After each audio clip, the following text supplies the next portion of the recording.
All right, good evening, everybody. Welcome to 360 BBL pre-season podcast. Tonight we've got Burgs with us and we've got Rosco and, of course, me, Braddo. A lot to talk about tonight, a little bit happening around the trap, so we're not going to waste too much time. We might just jump straight into it. And, of course, everybody is scrambling at the moment with the news that Salt and Mitch Marsh, of course, have been ruled out of the tournament. Did that affect any of you two fellas, Burgs? Not really, not Salt, but I was definitely looking at bringing in Mitch Marsh after the way he finished BBL last year. Don't get me wrong, didn't have him in my side. Was looking at upgrading in round 2 to get him, but he was definitely on the radar, just on form. So it has freed up a lot of money for me to look elsewhere for round 2 as well. Yeah, I wasn't starting him, but I was definitely going to have him in the team for round 2, but certainly frees up some cash to make the team a bit stronger elsewhere. You know what I mean? This means, don't have to struggle so much. Can spread the cash out a bit more. You know what I mean? So, yeah, it's just, it's a shame because this whole draft thing just hasn't worked and injuries happen and stuff like that. But there's going to be so many similar teams now that you got to have to go for some pods or something. Otherwise, it's come round 1, everyone's just going to have, like I said, have very similar teams. I was actually thinking it was going to go the other way, that everybody would now be scrambling with different options. See, before everybody would have Mitch Marsh and everybody was going to do it. But now as a replacement option, some people are going to go Bancroft. Some people hate Bancroft, so it's going to be different opinions and different, I think, teams may be starting to appear. Yeah, especially now with Jai Richardson not having played any cricket for quite some time either. He's going to come into the team underdone when he gets back from injury. And, there's a fair whack of cash there too that you can spend elsewhere. So do you go Andrew Ty, or do you get an option for someone who's going to be playing for the Heat that has the double in round 3? Yeah, you could be right. It could open up the door right up for a few different options, I think, too. Yep. So, yeah, we'll see what happens. Talking about Andrew Ty, he's been playing over in the Abu Dhabi 10. Have you caught any of that at all, Rosco? I've been seeing some of the results that Honeyball's been posting up, and cheers to Honeyball too. Shout out to him for the work he does as well. He's been bowling pretty well too, so he's definitely an option for me. He shouldn't be like Perth have got a lot of bowlers, but I don't think he'll be one of those ones who goes on that rotating system. He's just a very consistent T20 bowler, and I'll definitely have him in my team round 2 now, especially now Mitch Marsh is out. I'll tell you, I've been watching a little bit of that Abu Dhabi 10, and it's a pretty wild old competition. You don't have to be overly fit to play it. Yeah. It's pretty. There's one bloke there. Well, you got Sterling from Ireland. He must be about 110 kilos, if not more. And they haven't got that bloke from bloody West Indies in there playing, have they? What's his name? The big unit there. He's a massive unit. Well, probably the most surprising one is a bloke. I think his name's Hazar Khan. Hazar Khan from Pakistan. He's 24 years of age. He was 140 kilos, and he just goes out and just smashes it. But Dad said, I don't think you wouldn't have him for more than 10 overs. There's no way he'd last. He wouldn't go the distance. But it's a very interesting competition. And there is some good form lines out of it. Peter Hatzaloglu has been probably the form player of that competition. And geez, I've loved watching him play. He took an absolute screamer of a catch the other night. And absolutely on fire with the ball. So he turns out for the Scorchers and is available for the whole season, I think you'll find. So he's one definitely that he's in my team, I'll admit it. I've whacked him in. He's definitely on fire at the moment, and I love form players. Andrew Ty, Chris Lynn has been getting a few little runs here and there, although he failed in the final the other night. But he, so all those doubters on Lynn's sanity, maybe have a look at some of his form over there, because he might be a good cheap prospect for that first round. All right, so that brings us now to some signing news. Now, there was a couple of big signings, of course, that went through the week. There was the Faf from South Africa. He's going to turn out for the Scorchers. Does this affect anybody at all, you reckon, Roscoe? No, probably not. If anything, it probably means now that ownership's going to be a lot higher, especially now that Mitch Marsh is out too. It probably means he'll probably slide up the order further. Might even end up batting like 3 or 4 now. Like I know he would have batted originally, but I'm pretty sure I could only think that it's going to be possibly Bancroft and Inglis to open, I think, and then probably Faf to come in 3, I'd say. But it all depends on who they sign to replace, or if they do replace Marsh and Salter as well, but they can get replacements in time. As we said earlier on, before we jumped on air, that I still can't believe that Nathan McSweeney's still not signed up by any team. And I think he'd be a perfect slot in to bat at 3 or 4 for the Scorchers. I think they should be all over him. Yeah, I find that one a bit of a head scratcher. Peter Siddle, Burgs, you got any interest in Peter Siddle? He's re-signed with the Adelaide Strikers. He's got a double straight up. 160, I think. Sidsy has been, he's a known wicket taker, you know what I mean? He's not, he will probably bowl his 4 as well. Probably get economy. He does get economy rates as well quite often. He's quite a good T20 bowler. And you know what? We were talking about it off air as well. If Sam's is a bit undone, then I probably would look at him. But at this point, I've got Sam's in my side, so I'm not really looking at him at the moment. But if he batted, he'd be much more on my radar, if you know what I mean. But at the moment, I've got Rashid Khan in my side, and I've got Matt Short, so I can't really find any space for him, if you catch my drift. Yep. But he's good. He's good for someone that's not going those ways, if you know what I mean. If you're looking to go a different way, Sidsy's. If you look at his form in the past, he's been good.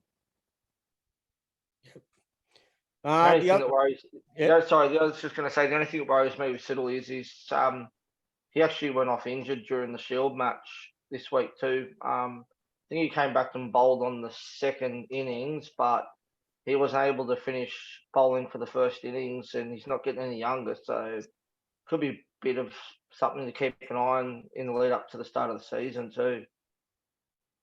Yep. Are you looking at him, Brad? No, exactly what you said. I'm pretty maxed out in that area at the moment. And until I know what Sam's is doing, then I'll just I'll just ride it out and see what's going to happen. At least Sam's plays the first game of this round, the opening round. So we'll know pretty early what our options are going to be. So yeah, coaches, keep that in mind. Sam's plays the first game, so if there's any doubt, at least you're going to know early.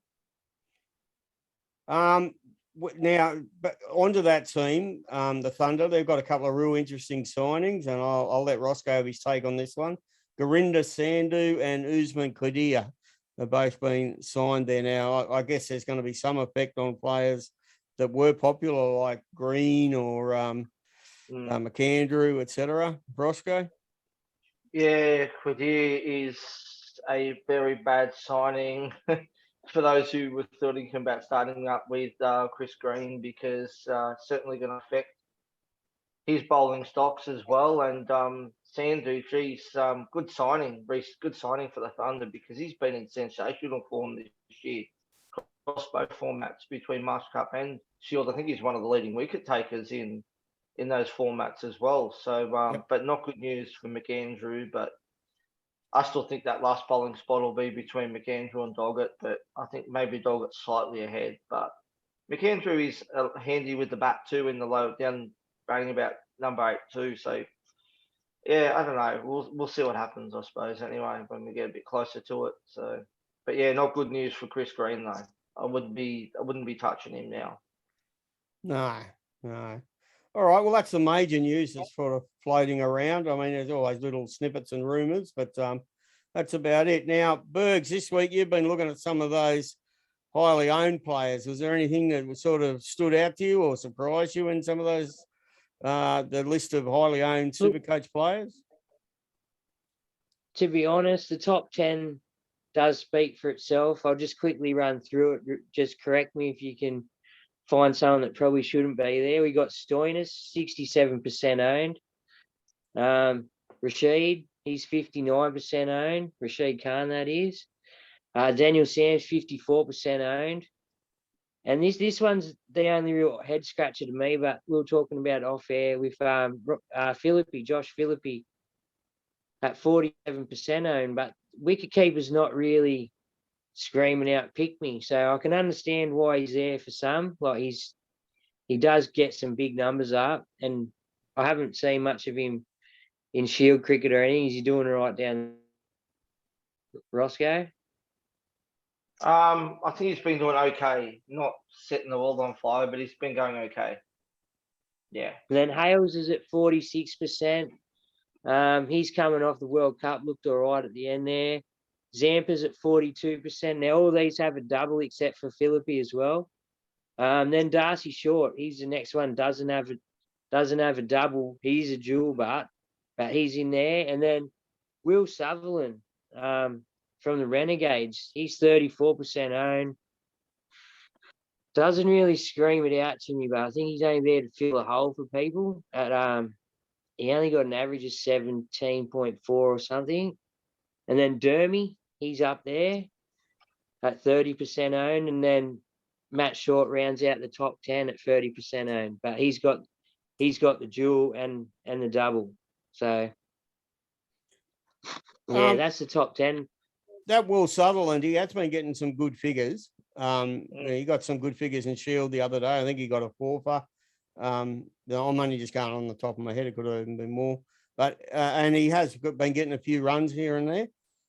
And some people, and I've seen some articles and a bit of whispers around, some people saying this is going to be his year. Unfortunately, I heard that 2 years ago, and then again I heard it last year. So, third year lucky, I don't know. Yeah, not for me. Now this is where it gets interesting. The bottom 10 of the 20. Harry Nielsen, not renowned. Like I know he's got a double game, but he's 62,000. He's 17.9. He's one of them blokes that could just get stuck and sort of stuff your team around. Is it Tim David? Yep. Yeah. Now he's 29% owned. Doesn't have a double. Doesn't have dual. So for me, people must know something about Tim David. He must either be in some form or he only averaged 30.9 last year. He is only 89,000. So it's not like an awkward price, but is he a good gambler? I don't know much about him. And then Inglis is at 27%. Now I've got him in my side as well. He's that perfect loop option that you can run if you really want to. But he's got the double in round 2, so that makes it very feasible and understand how he's getting into the top 20. And Matty Wade's at 25%. I like Matty Wade. He's only 120,000, average 41 last year. Not too bad. Then Trent Bolt. Now, I think they have the double first game. Awkwardly priced at 180,000 though. Don't know. I don't know much about his T20 career. You know much about him, Roscoe? Can you see why he's in the top 20 or anything? Oh, 100%. Yeah, he's a gun T20 bowler. He proved that in the World Cup. Just played recently. Yeah, I don't have him in my team at the moment, but I can understand why people have got him in because he is a gun bowler. But geez, it's a lot of money to spend on just a bowler. Do you know what I mean? Like, I'd rather spend that sort of cash on an all-rounder who's going to get 2 bites at the cherry, if you know what I mean. Yeah, I don't think I'll be starting with him, to be honest with you. I've got enough stars in my team already that I don't want to be stuck with too many because they get the bye pretty early in the piece after their double too. So, yeah, I don't know. Not for me. Now, Burgs, on that only six people out of it. Yeah. Sorry. I was just going to say, on that Tim David, he recently made his debut for Australia. He's a young fella. He just about has been specialising in the last year and a half in playing franchise cricket around the world, and has even turned down playing for Australia, much to some people's hatred, on several occasions to play franchise cricket instead. Killed it over in England during their Vitality Blast. I think in Pakistan he absolutely went berserk and bonkers. My big problem is I think he's going to bat too low to really interest me greatly, but, you know, Roscoe might have a different take on him. No, I definitely agree with you. The only thing I can think is that I thought maybe he might have been one of those options that they might put up the order if they lose a quick wicket in the power play, but they seem to prefer to have him batting in that down towards, you know, that 5 or 6 position and just come in for those last few overs and just go whack. Yeah. Yeah, but it's not for me. I don't even think I'll go near him for the double too, to be honest with you, either when they get up to that either. Now, also in between Inglis and Wade, I've left him out, but I've put him back down the bottom here. Linney at 26%, got the double. He's changed teams. He's down there in Adelaide now, so I'm not sure on his role or where he's going to bat or anything. Average 25 though last year, but we all know Linney's got it in him when he's got it in him. And then De Grandhome, he's 22% owned. He's a dual, got the double, but from all reports, he's not going to really be relevant. He's not going to bowl 4. He's going to bat low. So I don't know the interest there. He's 125k too, which is a bit of a gamble.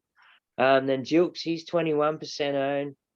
Got the double. He's a dual wicket keeper, and he's got the double round 2. 97,000, only averaged 33.6 last year. But I think who was their wicket keeper till he came along? They had someone else there. They had Billings, didn't they? Or Bolt. They had Billings, yeah, that's right. They had Billings as keeper, I'm pretty sure. Yeah. Yeah, and then he left with 6 rounds to go or something, didn't he? If I remember correct. Then Connolly from the Perth Scorchers, he's 20% owned. You know why? Again, he's going to be the perfect loop option. Plus plays the next round. Is a dual, has the double in round 2. Only 42,000. He won't play. Know nothing of him. He's going to be enough. He's just going to be enough. He won't play round 2. He won't even get a game. He'd be lucky to get a game all season. Yeah. Right. Yeah. Then the last one was Jimmy Pearson, but he's again 19%, probably won't play. So yeah, that's where the top 20's at. Like I do, in saying that, most of my team is filled up with these players, especially the top ones. I don't have Philippi, and pretty much that's it. I don't have McDermott. So all the rest, I think I have in and around my side. So it is going to be very evenly stacked. I think the start of the year. I think we're going to have to start looking at pods early if you want to break away from the pack. Yep. Yeah, that's going to be important if you want to get a good move, is to try to get your looping right and to get that nice pod early on so you can loop into him. Roscoe, you want to take us through some cheapies? I think Roscoe's been looking at cheapies this week. Yeah, so I've had a bit of a squiz today at some cheapie options to start the season. Obviously, there is hopefully a few. So first one would be Nick Larkin from Stars. He's 62.5k.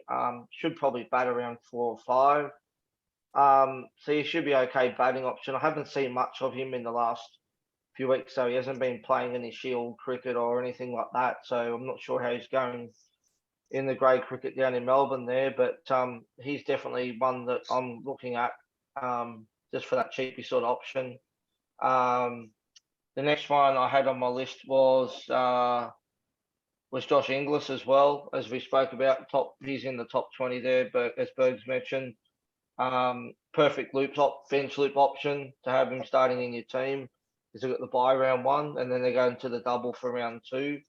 Probably should open for the Scorchers now, especially with the players that they've had ruled out with Soul out, Marsh out. So And then Marcus Stoinis, obviously, everyone should have him in their team. 83K, absolute bargain. Probably bat around, I reckon, probably coming first drop. If may even throw him into open. I'm not too sure yet. And obviously, can bowl too. Did bowl a few overs in the World Cup, so at his price, he's pretty much a must-have in pretty much every team. And the last especially one, with Maxi going out. With Maxi going out, definitely. that just makes him that guy, you know. Yeah. And the last one is Oliver Davies for the Thunder too. He should bat around about probably 4 to 5 for the Thunder, and he's obviously got the double back-to-back double game week as well. He's been in some okay form from what I've seen. Got a few runs the other week in the Prime Minister's 11 game and been doing okay in the grey cricket as well. So yeah, that's probably the main ones to start with for now. I'll go into some more like pretty much every week, try and touch base on some cheapies to bring in week to week. But just for the start of the season, I think they're probably the best ones to go. And then I've probably got a couple of potential traps as well for cheapies. I think Matt Jilk's not so much maybe a trap, but he's not in very good form at the moment. He has been struggling big time to be scoring any runs lately in the last few games for New South Wales. So yeah, he does have the double back to back, but the more I see of him, the more I'm probably not going to have him in my team. And then obviously the other one that we spoke about earlier was Will Sutherland, 62.5k. Doesn't have the double to around 5, which is probably about the best time to pick him up because that's when Dre Russell heads back as well. And so I think for the first few games with the bowling options that the Renegades have got, I think he'll be lucky to bowl many overs and he'll probably won't bat till number 8. So I would be waiting until they've got their double to bring him into the team. He did pick up 9 wickets in the Shield game that just finished today against New South Wales, but for me, he's probably one to wait until the double before you jump on him. That's pretty much all I've got for this week until said once round one's over and we do the pod again, then I'll give you some options for round 2. Hey, for your next one, Roscoe, you want to put this in your little black book, and anybody else that's listening, I probably shouldn't give it away, but Bo Webster. Now he's 62 and a half. He's been playing Shield for Tasmania, and he's got a gig with the Stars. He will play both games. He has been bowling for Tasmania as well as batting reasonably high in the order. 62 and a half, Bo Webster, highly experienced. Do a little bit of homework on him. I think you'll be surprised. You might go, ooh, that's a sneaky little one that not many people have thought about. Yeah. Maybe not for me though. I've got too many Stars players already. I don't want to be stuck with any more. Okay, just a quick one then. With money changing, you know how money changes straight away with BBL.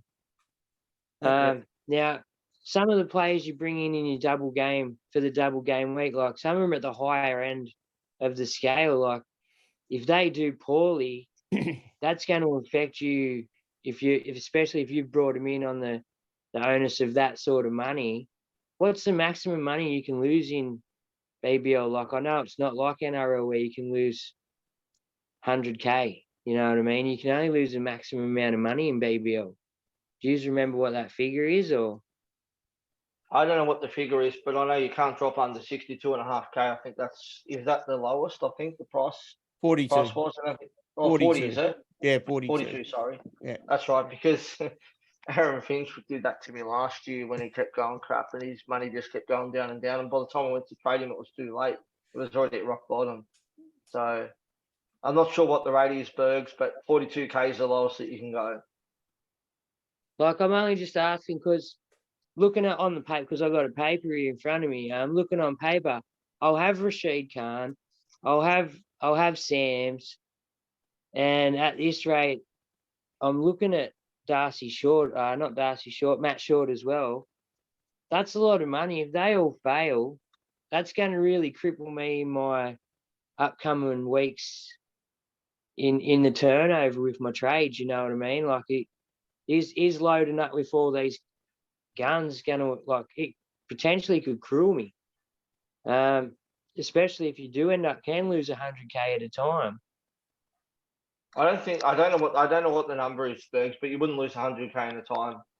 Not with this one, because you wouldn't have a player that's going to go from 170K to 70K in one game. You know what I I'm mean? just thinking Even two games. Over the course of the double. I'll try find out. I'll try before our pod next week, Burgs. I'll try and find out what the magic number is.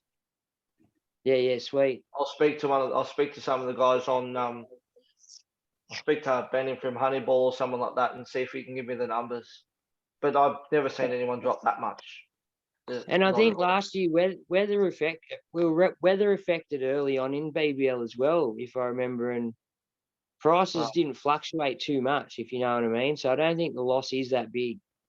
Weather, COVID as well. So yeah. Mm.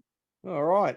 Now, we're going to get to a few questions in a second. Now, just while, Rosco just mentioned Honeyball there. Now, we've always been pretty open, or Burgs has always been pretty open to sharing anything on 360.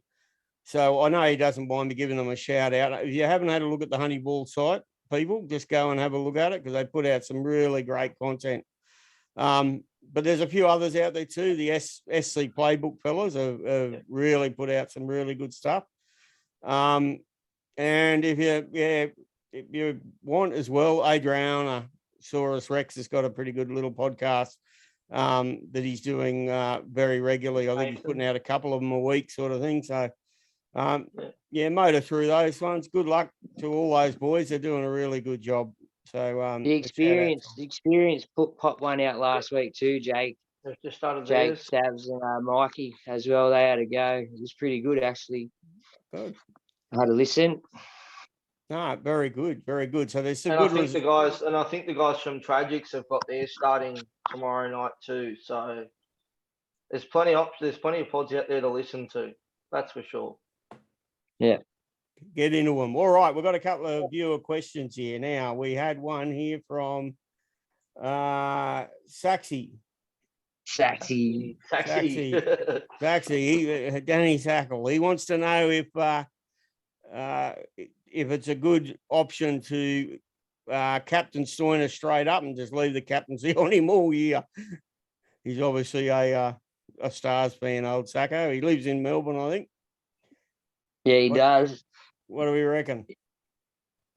Look, it's not a mad option, especially if he's doing a bit of bowling. If he's getting some overs with the ball, especially double game week, he's not the first game, I don't think. So you can have a look at whoever's in the Thunder squad for a VC, and if not, you can throw it onto the Stoin. But he's no good to you round two. Saxy's got the bye.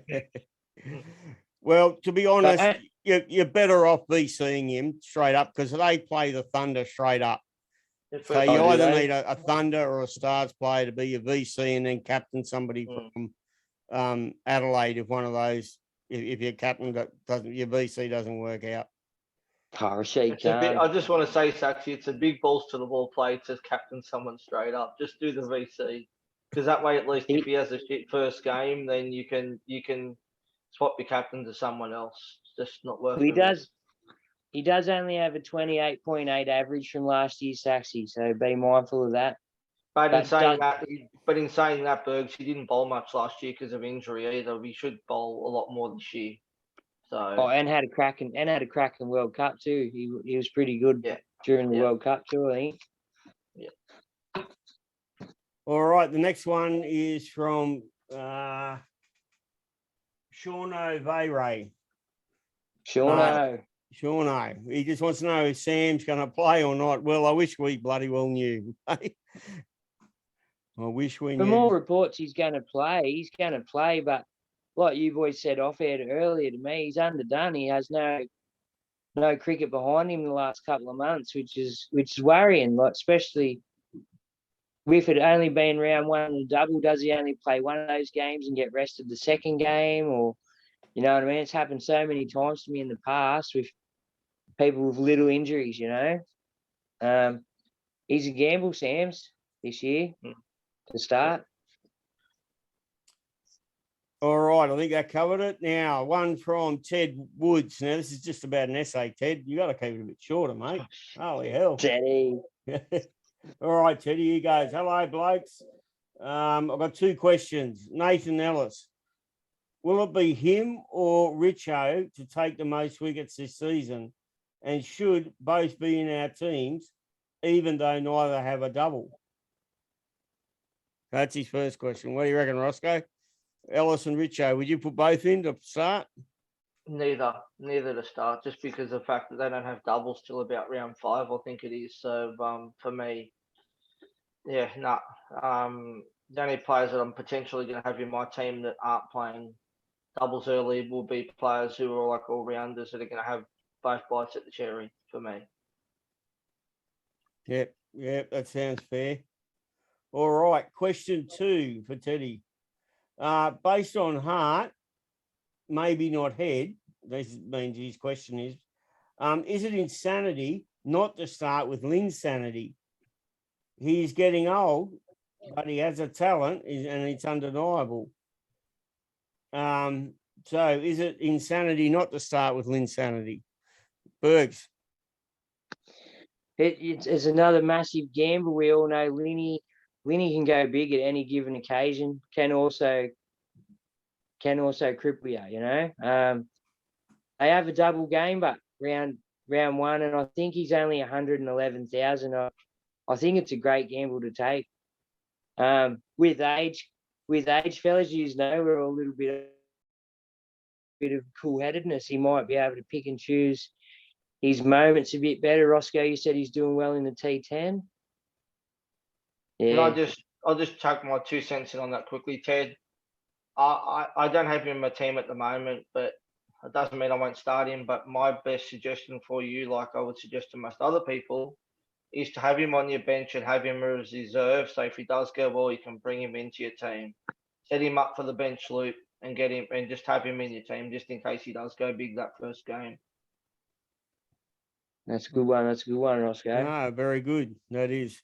And we might even cover a bit more about the bench looping in our next pod, which won't be too far away because we've only got 8 days to go till we kick off. Well, that's about it, fellas. I hope all those questions, I hope we answer them for the boys okay.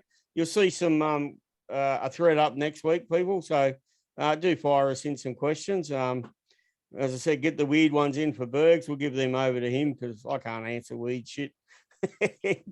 He'll love that. I'll have a go. All right, Roscoe, anything more? No, let's catch up. See everyone next week. All right, we'll see everybody next week. Peace. Yeah. Cheers.